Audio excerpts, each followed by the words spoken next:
नमस्कार, मैं हूं आपके साथ सोनम। बुलेटिन की शुरुआत करते हैं। केंद्रीय गृह मंत्री अमित शाह ने हरिद्वार में आयोजित महारैली के जरिए उत्तराखंड विधानसभा चुनाव के लिए बीजेपी का चुनावी बिगुल फूंक दिया है। आपको बता दें कि वैरागी द्वीप में आयोजित इस रैली में 1.25 लाख लोगों की भीड़ जुटाने का लक्ष्य रखा गया है, जिस पर गृह मंत्री अमित शाह ने 2024 में प्रधानमंत्री मोदी की तीसरी बार जीत और बीजेपी की विभिन्न राज्यों में बढ़ती सफलता की बात करते हुए 2027 में उत्तराखंड में फिर से बीजेपी को प्रचंड बहुमत से सरकार बनाने का विश्वास जताया।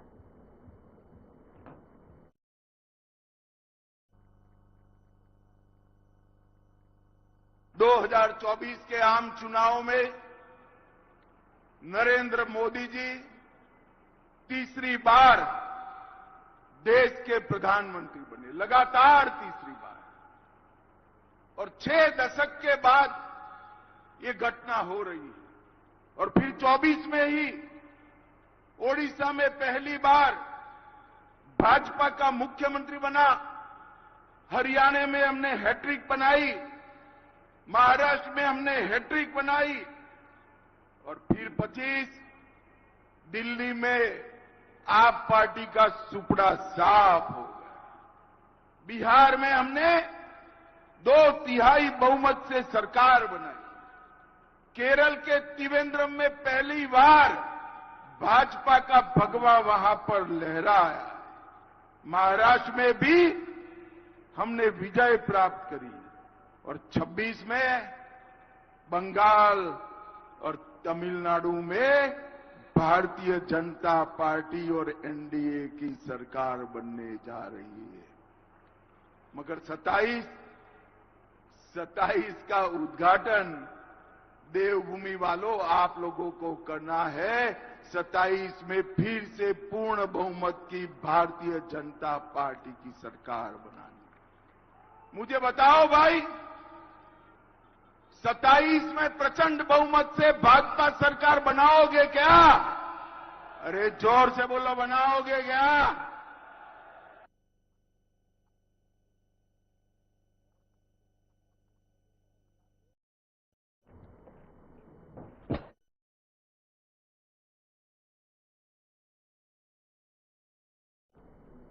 केंद्रीय गृह मंत्री अमित शाह ने हरिद्वार दौरे के दौरान सीएम धामी की जमकर तारीफ की है। आपको बता दें कि इस मौके पर गृह मंत्री अमित शाह ने कहा है कि मुख्यमंत्री पुष्कर सिंह धामी ने एक एक समस्या को चुन चुनकर समाप्त करने का कार्य किया है, जिसके कारण आज उत्तराखंड 4 गुना तेजी से विकास के रास्ते पर आगे बढ़ रहा है।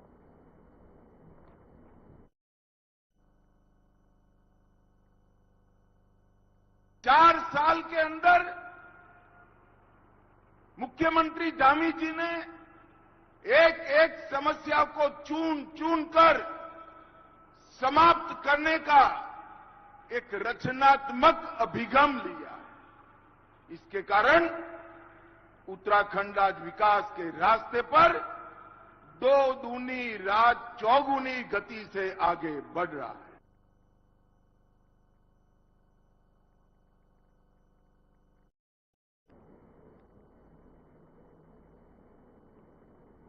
केंद्रीय गृह और सहकारिता मंत्री अमित शाह ने हरिद्वार दौरे के दौरान एक कार्यक्रम में जनता का अभिवादन किया और करीब 2000 पुलिस आरक्षियों को नियुक्ति प्रमाण पत्र सौंपे। इस मौके पर उन्होंने सीएम पुष्कर सिंह धामी के प्रयासों की सराहना करते हुए कहा कि प्रदेश में युवाओं को योग्यता के आधार पर रोजगार मिल रहा है। अमित शाह ने कांग्रेस पर निशाना साधते हुए कहा कि पहले नौकरी के लिए पर्ची और खर्ची चलती थी, लेकिन अब पारदर्शी व्यवस्था लागू हो गई है। नकल विरोधी कानून की तारीफ की जा रही है। ना सिफारिश की जरूरत है और ना रिश्वत की जरूरत है। अब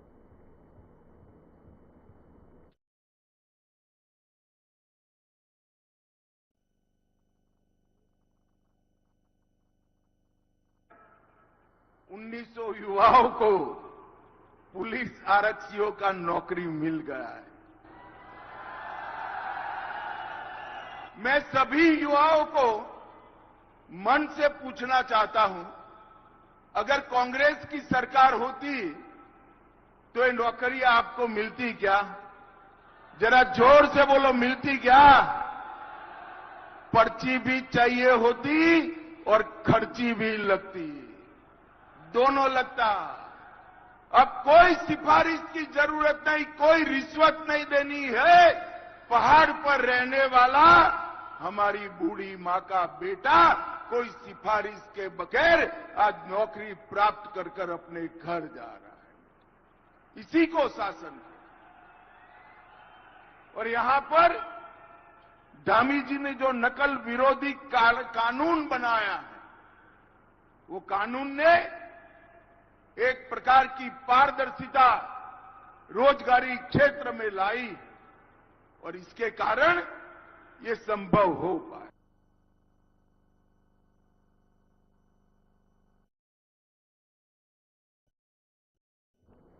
केंद्रीय गृह मंत्री अमित शाह ने उत्तराखंड दौरे के दौरान मुख्यमंत्री पुष्कर सिंह धामी ने अपनी सरकार की उपलब्धियों को गिनाया। उन्होंने कहा कि प्रधानमंत्री नरेंद्र मोदी के नेतृत्व और गृह मंत्री अमित शाह के मार्गदर्शन में 2022 में उत्तराखंड को आशीर्वाद जनता का दोबारा दिया और राज्य विकास के नए आयाम स्थापित किए।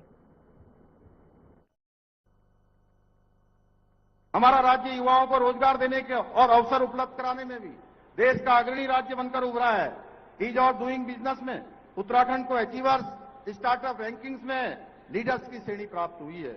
हमें नीति आयोग भारत सरकार के 2023-24 के इंडेक्स में सतत विकास के लक्ष्यों को प्राप्त करने में पूरे देश में पहला स्थान प्राप्त हुआ है। हम वर्ष 2024 में नीति आयोग द्वारा जारी एक्सपोर्ट प्रिपेरेडनेस इंडेक्स में भी देश के अग्रणी राज्यों में शामिल हुए हैं। हमें पर्यटन, एविएशन और खेल के विकास से जुड़े क्षेत्रों में best state for promotion of aviation ecosystem तथा बेस्ट विलेज, बेस्ट डिस्ट्रिक्ट जैसे राष्ट्रीय सम्मान भी प्राप्त हुए हैं। आज उत्तराखंड को national logistics index, state startup ecosystem, ease of doing business, state energy and green index जैसे कई राष्ट्रीय सूचकांकों में विभिन्न पुरस्कार प्राप्त हुए हैं।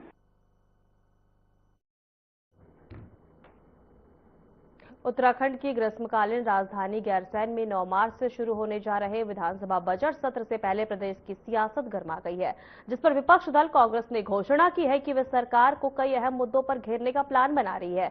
वहीं आपको बता दें कि महंगाई, शिक्षा, स्वास्थ्य सेवाओं की बदहाल स्थिति पर सरकार से जवाब मांगा है। उन्होंने कहा है कि कांग्रेस दल की बैठक में सत्र के दौरान उठाए जाने वाले मुद्दों पर चर्चा की जाएगी।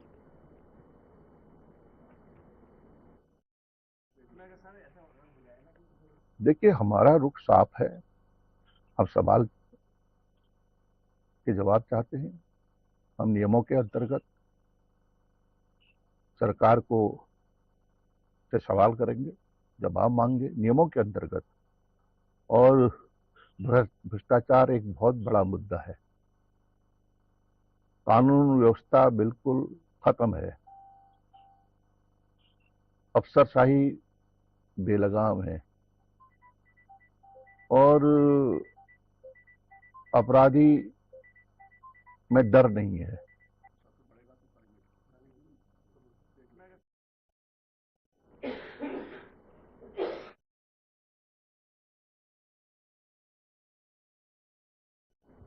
टिहरी गढ़वाल की देवप्रयाग विधानसभा से विधायक विनोद कंडारी ने कहा कि गैरसैंण में होने वाले विधानसभा का वित्त सत्र बहुत महत्वपूर्ण होता है।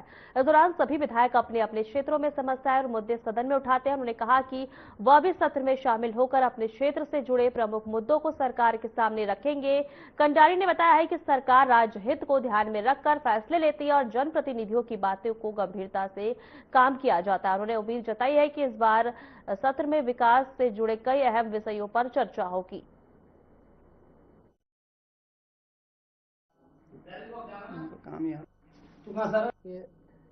ये हमारी पार्टी के किस विधायक ने क्या बयान दिया, ये मेरी जानकारी में नहीं है। और देखो, गैरसैंण में पार्टी ने सरकार ने सत्र आयोजित किया और सब लोग गैरसैंण जा रहे हैं। निश्चित तौर पर हमारी सरकार गैरसैंण में सत्र आयोजित करती है और इस बार का जो वित्त सत्र है गैरसैंण में होने जा रहा है। निश्चित तौर पर सभी विधायक अपनी विधानसभा से रिलेटेड जो प्रश्न उनको उठाते हैं और सभी विधायक चाहे सत्ता दल के हो चाहे विपक्षी हो, सभी लोग अपनी विधानसभा के मुद्दों को विधानसभा सत्र में उठाते। महत्वपूर्ण सत्र है विधानसभा का वित्त सत्र। उत्तराखंड का जो वित्त सत्र वहाँ पर होने जा रहे हैं, बहुत महत्वपूर्ण सत्र होता है। देखिए, हमारे तत्कालीन मुख्यमंत्री त्रिवेंद्र सिंह रावत जी ने उसमें घोषणा की थी और उसमें आप देख लीजिए, अब जो गैरसैंण हमारा जो सत्र होने जा रहा है, और मैंने आपसे कहा कि सरकार जो भी निर्णय लेती है वो सोच समझ के लेती है। देखिए, कौन इस बात पे क्या कह रहे हैं इस पर मैं नहीं जाना चाहूँगा, मैं इतना जानता हूँ कि मैं भी विधानसभा का शेड्यूल पढ़ रहा था, जो हम पे कार्य मंत्रणा की जो बैठक होती है उसके माध्यम से ही जो चीज़ें सामने आती है विधानसभा अध्यक्ष जी द्वारा जो की जाती है। तो अभी हम पे विधानसभा शेड्यूल हमारे पास आ गया है और जो सत्र है, सत्र में जो देख रहा हूँ 11, 12, 13 तारीख तक की डेट्स में जो मेरे पास शेड्यूल जो मैंने पढ़ा है अभी।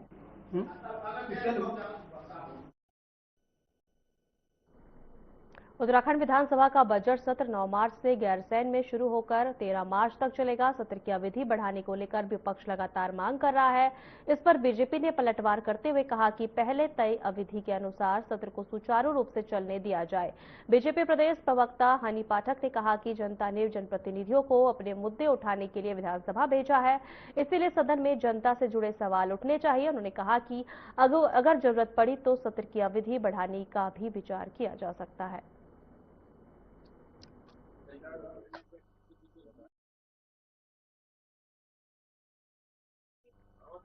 असल में धर्मेंद्र जी, मुझे देखिए, जिस प्रकार से विपक्ष सत्र की अवधि बढ़ाने की बात कर रहा है, मैं उनको एक यही राय दूंगी कि पहले जितने दिन की अवधि है उसी को सुचारू रूप से हो जाने दीजिए। वहां पर कहीं सोने मत बैठ जाइएगा, रजाई कंबल ओढ़ने मत बैठ जाइएगा, क्योंकि देवतुल्य जनता ने आपको विधानसभा में पहुंचाया है अपनी परेशानी की बात रखने के लिए, उनकी समस्याओं की बात रखने के लिए। तो वो सवाल वो करिएगा जो देवतुल्य जनता के लिए लाभप्रद साबित हो, न कि वहां जाकर बेल के अंदर तोड़फोड़ मचाइए। असल में धर्मेंद्र जी, मुझे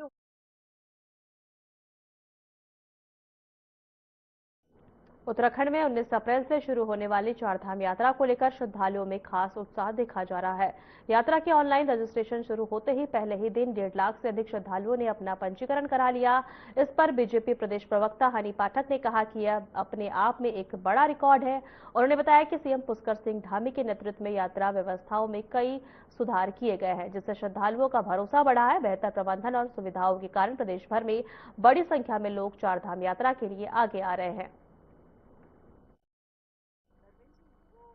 देखिए, साल दर साल जिस प्रकार से चारों धाम यात्रा में तीर्थयात्रियों का आगमन हो रहा है और तीर्थयात्रियों की संख्या में जिस प्रकार से लगातार इजाफा हो रहा है, वह अपने आप में यह साबित करता है कि सभी सरकारी सुविधाएं यहाँ पर हमारे तीर्थयात्रियों के लिए अच्छी मुहैया कराई जा रही हैं। चाहे शौचालय की व्यवस्था हो, चाहे अच्छे साफ पानी की व्यवस्था हो, चाहे उनके रुकने और ठहरने की व्यवस्था हो, तो सभी तमाम इंतजाम हमारी धामी सरकार द्वारा अच्छे किए जा रहे हैं। तभी साल दर साल तीर्थयात्रियों की संख्या में लगातार इजाफा देखने को मिल रहा है। और जैसे ही कल रजिस्ट्रेशन शुरू हुआ है, उसमें 1.5 लाख से ज्यादा तीर्थयात्रियों ने जिस प्रकार अपना पंजीकरण किया है,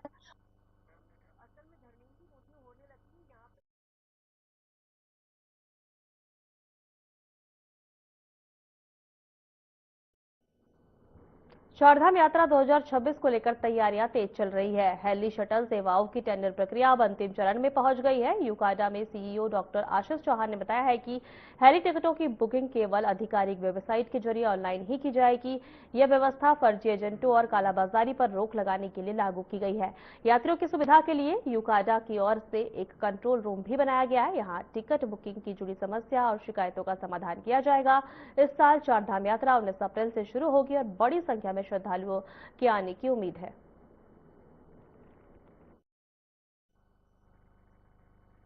शटल सर्विस को लेके हमारा जो टेंडर है वो अंतिम चरण में, और इसमें जो कंपनीज पार्टिसिपेट करती है वो 9 हेलीपैड्स के लिए करती है और इनका नंबर जनरली 8-9 के आसपास रहता है और इन्हीं के द्वारा शटल सर्विस प्रोवाइड की जाती है। इस संबंध में जो हमारी ऑफिशियल वेबसाइट है वो IRCTC के सहयोग से रन की जाती है और इसमें जो ऑफिशियल वेबसाइट है वो heliyatra.irctc.co.in है और इसी डोमेन पे हम लोगों की टिकटिंग इशू की जाती है, टिकट्स इशू किए जाते हैं। और इससे रिलेटेड जो भी ग्रीवांस होती है उसको एड्रेस करने के लिए यूकाडा के स्तर पे भी हमारा एक कंट्रोल रूम और एक ग्रुप उस पर काम करता है। उसके अतिरिक्त IRCTC भी अपना कस्टमर केयर इसमें एक्टिवेटेड रखता है।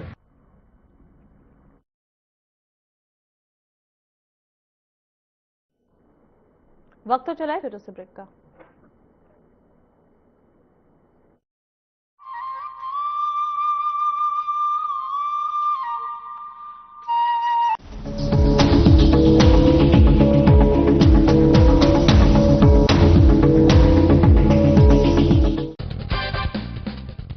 दोस्तों, आपने महसूस किया होगा कि आपके बच्चे अब मोबाइल को, टीवी को ज्यादा समय देते हैं। क्यों? क्योंकि आपके पास आपके बच्चों के लिए वक्त बचा ही नहीं है। आप या तो अपने ऑफिस में बिजी रहते हैं या फिर अपनी जिंदगी में। लेकिन मैं आपको 2 ऐसी घटनाएं बताऊंगा जिसे सुनने के बाद आपके रोंगटे खड़े हो जाएंगे। शायद आप परिवार पर जरूर ध्यान देना शुरू कर देंगे। महाराष्ट्र के पालघर में एक 6 साल की बच्ची की हत्या हो जाती है। पूरा परिवार गम में सहमा हुआ, डरा हुआ सा है। आखिर क्यों 6 साल की बच्ची से किसी की क्या दुश्मनी हो सकती है? परिवार का किसी से कोई विवाद भी नहीं था। फिर यह हत्या किसने की? गौर से सुनिए। यह हत्या उसके चचेरे भाई ने की, जिसकी उम्र सिर्फ 13 साल की थी। वो अपनी बहन से जलता था, जलसी करता था, जिसे फोबिया था कि घर के लोग उसकी बहन से ज्यादा प्यार करते हैं और वो इसे बर्दाश्त नहीं कर पा रहा था। बात यहीं खत्म नहीं हुई। सोचिए, इतना बड़ा कदम उसने कैसे उठाया? क्या ख्याल आया होगा उसको? कैसे उसने सब ये प्लान किया होगा? बच्चा कई दिन से एक सीरियल किलर वेब सीरीज देख रहा था, जिसे देखकर उसने पूरा प्लान मन ही मन बना लिया कि कैसे उसे अपनी बहन को मारना है। उसने पहले बहन के साथ गेम्स खेले, खाना खाया, हंसी मजाक किया और फिर गला घोंटकर उसकी हत्या कर दी। वो अपनी बहन से इतनी नफरत करता था कि उसने सिर्फ गला घोंटकर मारा ही नहीं, बल्कि उसके चेहरे को पत्थर से कुचल दिया। उसने पुलिस को भी बताया कि सब उसकी बहन से ज्यादा प्यार करते थे, जिसे वो नहीं सह पाता था। उसने वेब सीरीज का नाम बताया और कहा इसी से सब कुछ सीखा है और ये सब अंजाम दिया है। अब आप बताइए, इसमें क्या सिर्फ उस बच्चे की गलती थी? घर के अंदर बच्चा मोबाइल में घर में क्या कर रहा है, क्या देख रहा है, क्या पेरेंट्स की जिम्मेवारी नहीं है? वो बच्चों पर ध्यान दें, देखें कि क्या कर रहा है बेटा या बेटी। बच्चे के अंदर जब ये भावना आ रही थी कि परिवार बहन से ज्यादा प्यार करता है, तब किसी ने क्यों इस बात को नहीं समझा, क्यों ख्याल नहीं रखा? अब ऐसा ही एक और मामला सुनिए, उड़ीसा के जगत सिंहपुर जिले का। यहां ऑनलाइन गेम खेलने से मना करने पर कॉलेज के एक छात्र ने अपने माता पिता और बहन की पत्थर से हमला कर कथित रूप से हत्या कर दी। उस लड़के की उम्र सिर्फ 21 साल है। वो अपने माता पिता और बहन से इसलिए नाराज था क्योंकि वो उसे मोबाइल फोन पर ऑनलाइन गेम खेलने से रोकते थे। लड़के को गिरफ्तार कर लिया गया है, लेकिन फिर वही सवाल और वही बात, कहां हैं आप लोग? आखिर क्यों आप लोग इस बात को नहीं समझ रहे हैं कि अपना समय बेहतरीन बनाने के लिए, बच्चों को खुश करने के लिए या फिर उनकी जरूरतों को पूरा करने के लिए समय से पहले उनके हाथ में मोबाइल दे रहे हैं? ये मोबाइल सिर्फ उनको नहीं, आपको भी बर्बाद कर रहा है। मैं ये नहीं कहता कि मोबाइल फोन या सोशल मीडिया खराब है। मैं ये जरूर कहना चाहता हूं कि समय से पहले कोई भी चीज किसी को देना गलत है। आपको ध्यान देना होगा बच्चे का इंटरेस्ट कहां जा रहा है, उसे क्या पसंद है, वो क्या चाहता है, वो क्या देख रहा है, उसे कहां जाना पसंद है। कहीं घर पर वो किसी बात से असहज तो नहीं महसूस कर रहा। ये सब कुछ जिस दिन आप देखना समझना शुरू कर देंगे, शायद उस दिन के बाद आपके बच्चे में और आप में बहुत कुछ बेहतर हो जाएगा। कहते हैं ना कि संतान घर के दीपक होते हैं, पर यदि दीपक को गलत जगह रख देंगे तो वो घर को जलाकर राख कर देगा। इसलिए परवरिश पर ध्यान दें, बच्चों के साथ समय बिताएं। नमस्कार।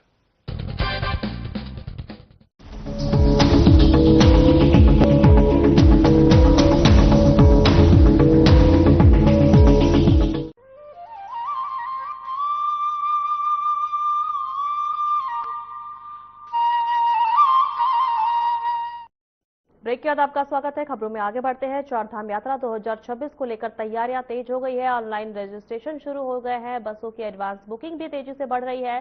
संयुक्त रोटेशन व्यवस्था समिति के अनुसार अब तक देश भर में श्रद्धालुओं ने 300 से अधिक बसें बुक कर ली है। पहले ही दिन करीब 1.25 लाख लोगों ने यात्रा के लिए पंजीकरण कराया है, जो अब 2 गुने से ज्यादा हो चुका है। अब बस ऑपरेटरों को उम्मीद है कि इस साल यात्रा पिछले रिकॉर्ड जो है तोड़ सकती है। उन्होंने श्रद्धालुओं से अपील की कि यात्रा पर आने से पहले ऑनलाइन रजिस्ट्रेशन जरूर कराएं, जिनके बिना पंजीकरण वालों के लिए 17 अप्रैल से और ऑफलाइन सुविधा भी उपलब्ध रहेंगी।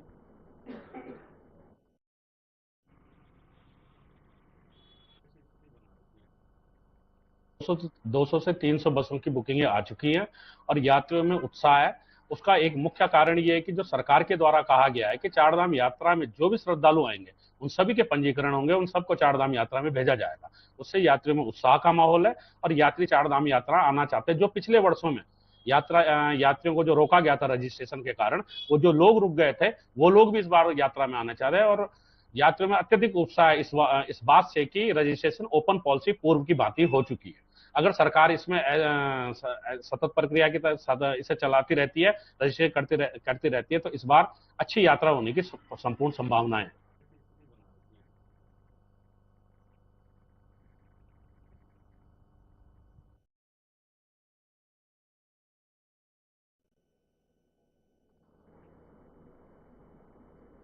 देहरादून के नेहरू कॉलोनी क्षेत्र में दहेज के लिए एक विवाहित की हत्या का मामला सामने आया है, जहां मृतका के भाई की शिकायत पर पुलिस ने मुकदमा दर्ज कर आरोपी पति को गिरफ्तार कर लिया है। आरोप है कि शादी के बाद से ही पति और उसके परिजन दहेज को लेकर उसे लगातार प्रताड़ित कर रहे थे। तो वहीं पुलिस पूछताछ में आरोपी ने बताया कि शादी उसकी मर्जी के खिलाफ हुई थी और कम दहेज मिलने के कारण वह पत्नी से छुटकारा पाना चाहता था।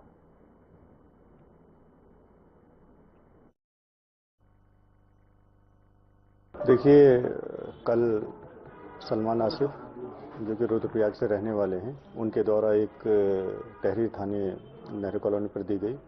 इसमें उनके द्वारा बताया गया कि उनके सिस्टर है श्रीमती कहकशाह आलम, जिनकी कि 19 नवंबर 2025 को शहबाज आलम, जो कि यहाँ नेहरू कॉलोनी रिस्पना कॉलोनी के रहने वाले थे, नेहरू कॉलोनी क्षेत्र के, उनसे शादी हुई थी और उनके द्वारा जो है उनको इंद्रेश अस्पताल में 3 तारीख की रात्रि को इंद्रेश अस्पताल में भर्ती करवाया गया था, जहां डॉक्टर के द्वारा उनको मृत घोषित कर दिया गया था। इस तहरीर के आधार पर पुलिस के द्वारा इसमें, क्योंकि शादी को 7 वर्ष से कम का समय हुआ था, तो इसमें जो डाउरी डेथ है हमारा धारा 82 BNS के तहत इसमें FIR पंजीकृत किया गया है।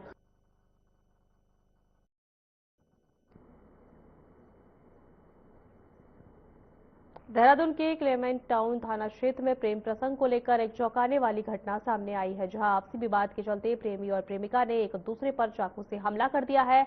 वही घटना ओगल भट्टा क्षेत्र की बताई जा रही है। तो वही सूचना मिलते ही पुलिस ने दोनों घायलों को अस्पताल पहुंचाया और मामले की जांच शुरू कर दी है।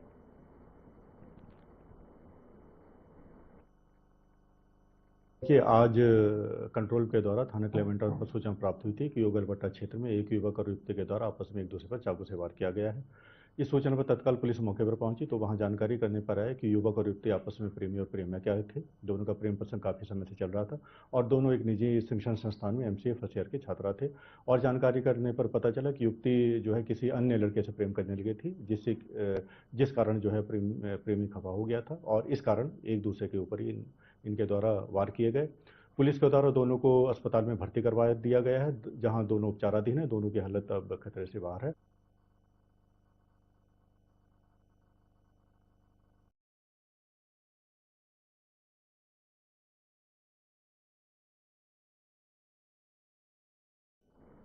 देहरादून में होली के मौके पर लागू शराबबंदी के नियमों का उल्लंघन करने पर आबकारी विभाग ने सख्त कार्रवाई की है। विभाग ने एक शराब लाइसेंस धारक को कारण बताओ नोटिस जारी किया है। जानकारी के अनुसार होली के चलते 4 मार्च को शाम 5 बजे तक प्रदेश भर में शराब की सभी दुकानों को बंद रखने के निर्देश दिए गए थे। इसके बावजूद हरिद्वार बाईपास रोड स्थित कारगी चौक के पास एक दुकान ने शराब बेचने की शिकायत मिली। आबकारी विभाग ने कहा कि त्योहारों को बनाए रखने और नियमों का पालन जरूरी है। संतोषजनक जवाब न मिलने पर लाइसेंस रद्द कर ब्लैकलिस्ट भी किया जा सकता है।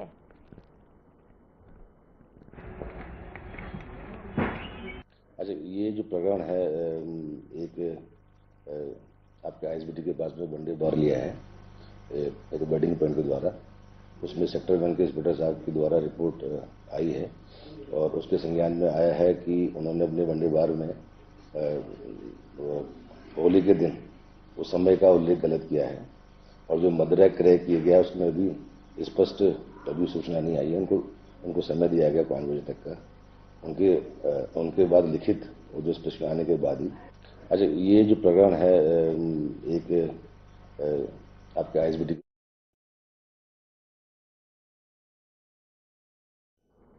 उधम सिंह नगर के दिनेशपुर क्षेत्र में दिन दहाड़े चोरी की बड़ी घटना सामने आई है। थाना क्षेत्र से करीब 2 किलोमीटर दूर चरणपुर खटोला नंबर 1 में चोरों ने एक सुने घर का ताला तोड़कर लाखों रुपए का जेवरात और नकदी चोरी कर ली है। बताया जा रहा है कि घर के मालिक कैलाश चंद्र पंत अपने परिवार के साथ पिथौरागढ़ में एक शादी समारोह में गए हुए थे। इसी दौरान सुबह करीब 10 से 11 बजे के बीच चोरों ने अलमारी और तिजोरी से कीमती सामान पर हाथ साफ कर दिया। सूचना मिलने पर पुलिस मौके पर पहुंची और आसपास के सीसीटीवी कैमरे की जांच शुरू कर दी।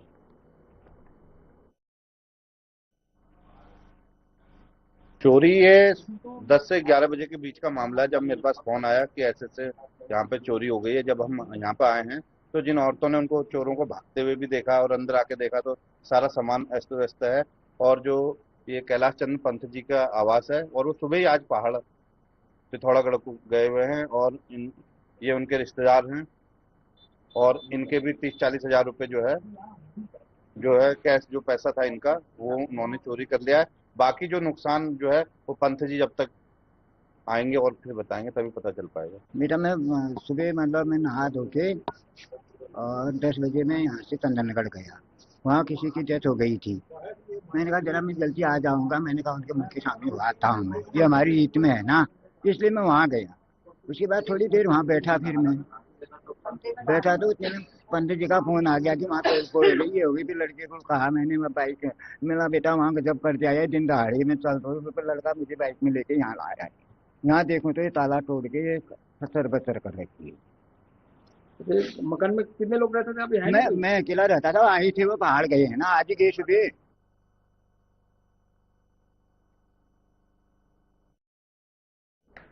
फिलहाल हमारे खास बुलेटिन में इतना ही। नमस्कार।